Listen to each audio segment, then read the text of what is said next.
We are pleased to welcome back to our airwaves Illinois State Representative Kam Buckner. He represents the 26th Ward and thought it would be a good time to touch base. Kam, how are you?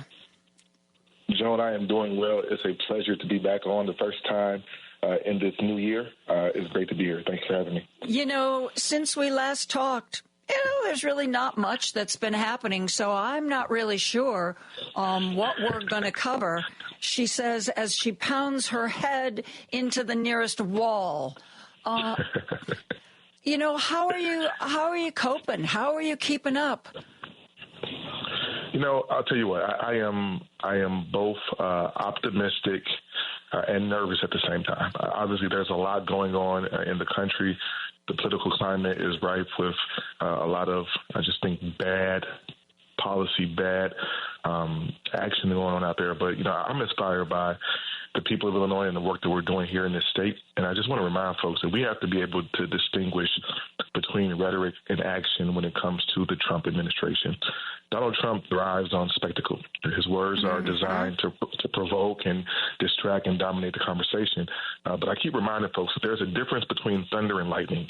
Right? Thunder makes a lot of noise and it's scary, but no one's ever died from thunder. Lightning is actually dangerous and it's deadly. And so we can't be distracted by what he says. We have to look at what he actually does and find a way to counter that through our policy and through our work. Yeah. I think that's very well put. And while you were talking, I thought about that, being optimistic and nervous. And I think that's where I am these days. And I try to hang on to the good things that happen. I try to hang on to the stories about the people who are resisting and not capitulating.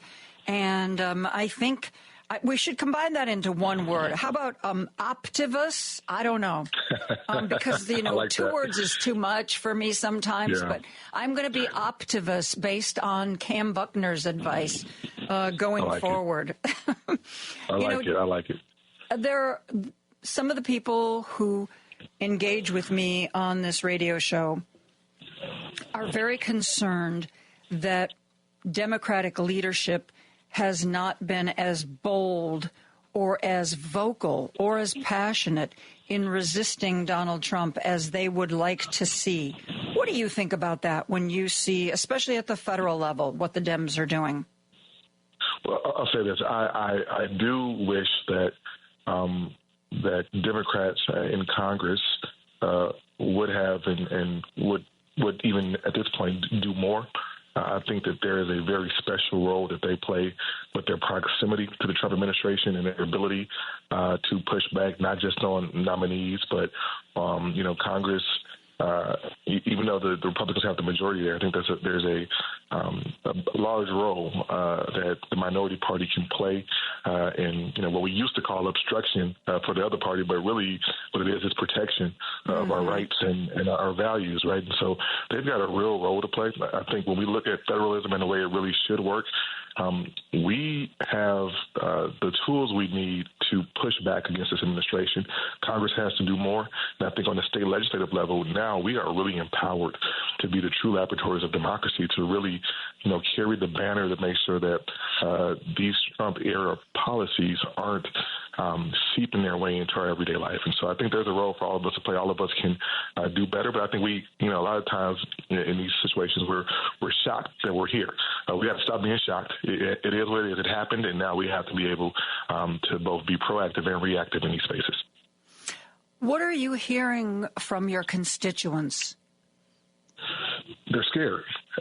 They're nervous. They want to know how this is going to affect their everyday lives. People are worried about kitchen table issues. They're worried about their children. They're worried about crime in their communities, right? And so the executive orders, the flurry of them that have come down, many of whom have, as far as I'm concerned, as an attorney, some dubious, legal stability, but nonetheless, he has signed these orders and he's beginning to put things in motion. He's beginning to talk about, ripping back the Department of Education and what does Medicare and Medicaid look like, and how do we think about a post DEI and LGBTQ protection and reproductive rights protection. Now, all of these things worry people, right? And so they're asking, what are we doing in Springfield to Trump-proof this state? But let me be very clear. The work that we will do in Springfield this year and the work that we've done since I arrived there in 2019, we didn't do it because of Donald Trump, and we won't do it because of Donald Trump. We've done it in spite of Donald Trump. The work that we need to do there has to happen no matter who the president is. And, it can't be just focused on him. We are trying to strengthen protections for small businesses and school children and making sure that schools are funded and that, our places of worship are safe and that we have reproductive health options for people who need them. We understand that Donald Trump does not like that. That ruffles his feathers, but it's not our job to pluck him, right? It's our job to continue to do this work, and we'll be okay. We'll make it. Yeah. We just had a bombshell of a conviction for longest-serving Speaker of the House in Illinois history, Mike Madigan. What are you and your colleagues saying about that? Well, we've been watching. Many of us have been watching the trial very closely. It was a long trial. And it, once again, is indicative of the fact that the system works the way it's supposed to work. It was months of testimony and evidence and hearing from witnesses. And I want to first say that the jurors did a yeoman's job of some very difficult legal kind of parameters there, right? These charges were difficult. Some of the instructions were, up to 100 pages, right? And so, yeah, I know. I thought, oh my God, if I were in that jury, I'd be there for months. Yeah, no doubt. So good on them for doing their duty and taking it very seriously. That's the first thing I'll say. The second thing I'll say is that this is a chapter that is closed, and I'm excited about that. I came to Springfield in 2019 towards the end of the Madigan era. He was only there for a year when I was there. Since then, we've been able to usher in a new time in Springfield. Chris Welch is the speaker, and he's done a fantastic job in the last 5 years that he's had this role. Democratic caucus is very intently focused on turning the page and making sure that we're doing the things that the people of Illinois expect for us to do. And so hopefully this ends a very sordid chapter in Illinois' political history. I didn't realize that you didn't. Time for me, Kam, is very fluid. Sometimes it stretches, sometimes it shrinks. I didn't realize that you only overlapped Mike Madigan by 1 year. Yeah. I want to read you something that was excerpted in this week's Picayune Sentinel. That's the newsletter former Tribune columnist Eric Zorn started, where he writes about all things local. He has a little blurb from Chicago Magazine, an article called "The Next Mayor." I want to read you something. In The Next Mayor, this is from the Picayune Sentinel, and from Chicago Magazine.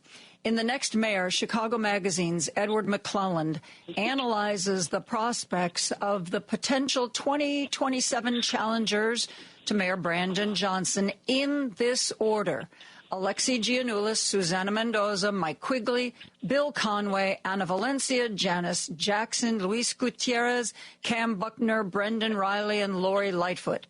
McClelland has underrated Buckner, I feel, and I doubt Quigley, Gutierrez, or Lightfoot will run.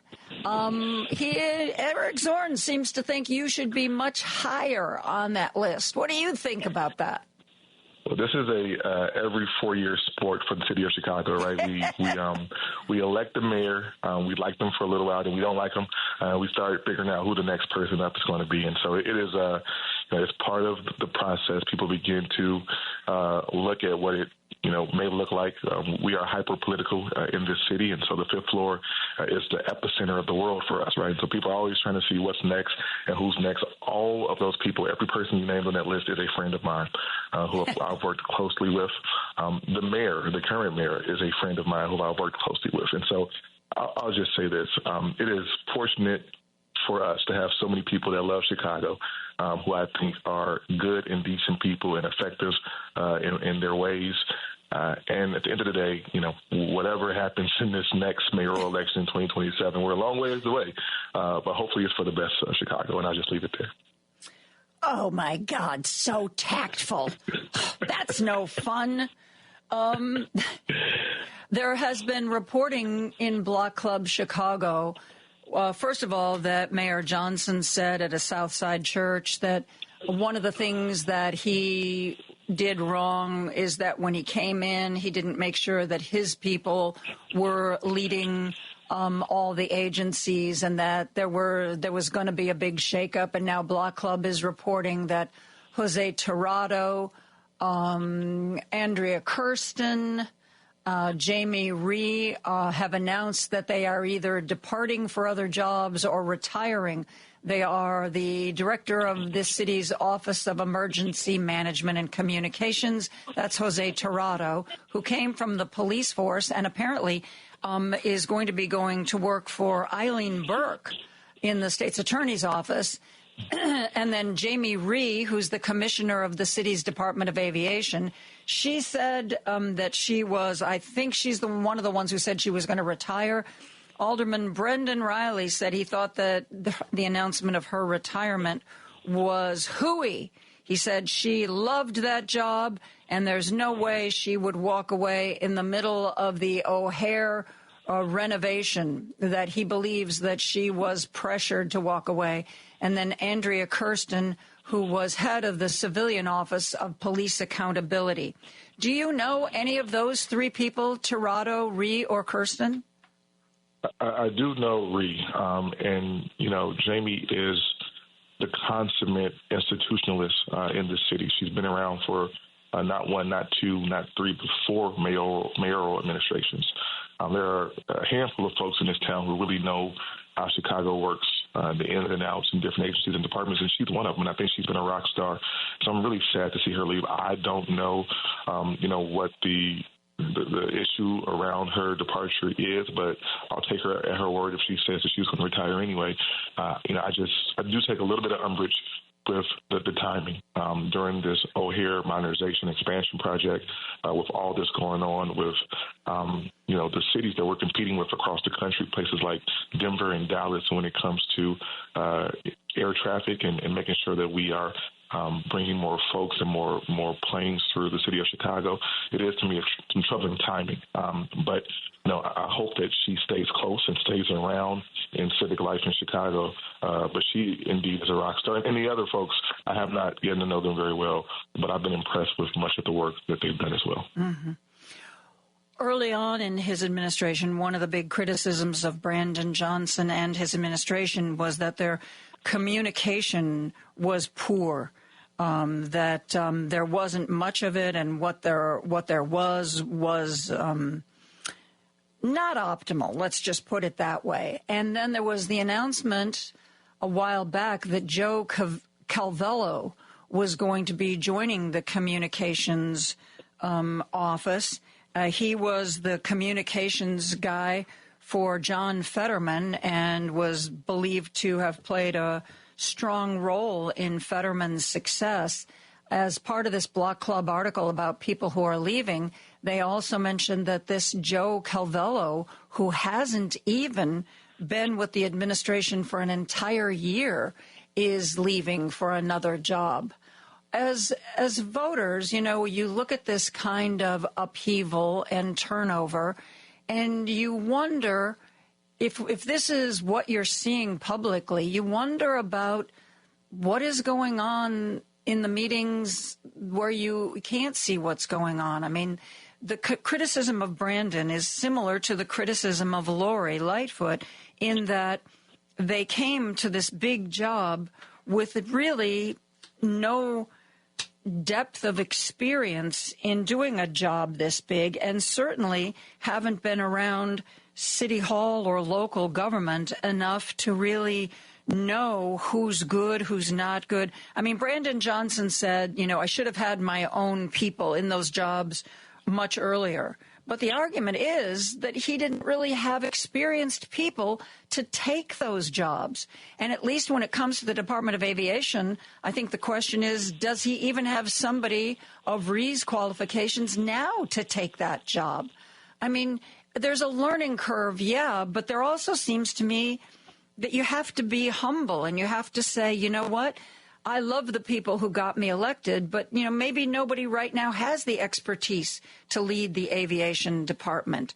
How does a politician blend that, yes, you know, I was elected, I have the mandate, I'm the smartest guy in the room, but also balance that with, you know, maybe there are some people who know these particular departments better than my people do. Is that too big a pill to swallow when you're elected mayor of Chicago, Kam? Well, it shouldn't be. And to your point, Joan, you know, the late governor of New York, Mario Cuomo, once said that you campaign in poetry and you govern in prose. And I think that really is a nod to the fact that government work, municipal management, especially in the city, an organization, an institution the size of Chicago, requires a different set of skills than it does necessarily to win an election. And, you know, many folks learn this on the fly. And I do think that no one is prepared for this job completely unless they've done it before. But, you know, the team you have around you is extremely important in this space. Which is why, you know, many people are asking and hoping that the folks who are now departing, hopefully, are replaced with people who understand the complexity of government. You know, in terms of aviation, I'll go on record saying that I don't know that there's anybody in the country who may be better than Jamie Reed at this job. And so I don't know that the next person coming in is going to be able to fill those shoes. But for the whole of government to work, all of government has to work, and it has to work together. Municipal government is tough. I've worked in the mayor's office at the highest level, not in Chicago, but I left home for a little while to go work for Mitch Landrieu when he was mayor of New Orleans. And things I learned there just about the nuts and bolts of municipal government, you know, they're powerful sentiments. It's powerful things that I learned in that space. So I think that hopefully in the next 2 years in this administration that there's some adherence to that. Well, since we can't talk about your campaign for mayor, since we can't talk about that, what are you planning to what are you hoping to accomplish this year in Springfield? Sorry, I was on mute. So there are a lot of things that we're doing that I'm really excited about in the state capitol this year. We're doing a lot of work around, you know, density and affordable housing and moving communities forward, right? So we have I filed the Affordable Communities Act, which stops counties from stopping middle housing, so housing duplexes, triplexes, townhomes in places that need them. We've got a bill that is going to push away these outdated parking minimums that drive up housing costs and force developers to waste space on unnecessary parking. We're trying to make ADUs, accessory dwelling units, legal all around the state of Illinois. You know, things like that will hopefully draw more people here and find a way to deal with our housing crisis. We've seen in the last few years what's happened with places like Walgreens who continue to abandon low-income and rural communities, right? And so I filed HB 3670, which is the Pharmacy Accountability and Access Act, which requires companies like that to explain while they're closing the pharmacy, how it fits their so-called corporate responsibility commitments, and to give a 180-day notice before closing and do a whole lot of things before they can just pull up their stakes and leave a community high and dry. So there are many things like that we're working on. One of the things I'm most proud of is I'm working with Anjanette Young. Many people know that name, on a no-knock warrants ban. We know that no-knock warrants have led to unnecessary deaths and the loss of public trust in policing. We know what happened to Anjanette. We've all seen the video of that horrid night, 6 years ago. And so I've been able to work very closely with her to put together some policies that will make Illinois the first state in the union to do some things to push back on some of the policy issues that made it possible for her to be put in the position that she was put in. And so there's a lot that we're working on. But I think the biggest thing really is the budget this year, right? We've got a huge budget, but we got a huge, budget shortfall that we're looking at. with the drawing up of federal funds. And so I've been fortunate enough by the speaker to be named as a budget negotiator this year. And we're going to do all we can to, one, make sure we're being financially prudent, but also that we're meeting our moral obligation to the people of Illinois. Well, congratulations on that. I look forward to you doing the good work that I've seen you do in the past. And when we are ready to talk budget, we're going to bring you back, and you can explain it to me, but use very small words, okay? Just words of one, maybe two syllables tops. So just plan for that right now, okay? All righty. You got it. Thanks.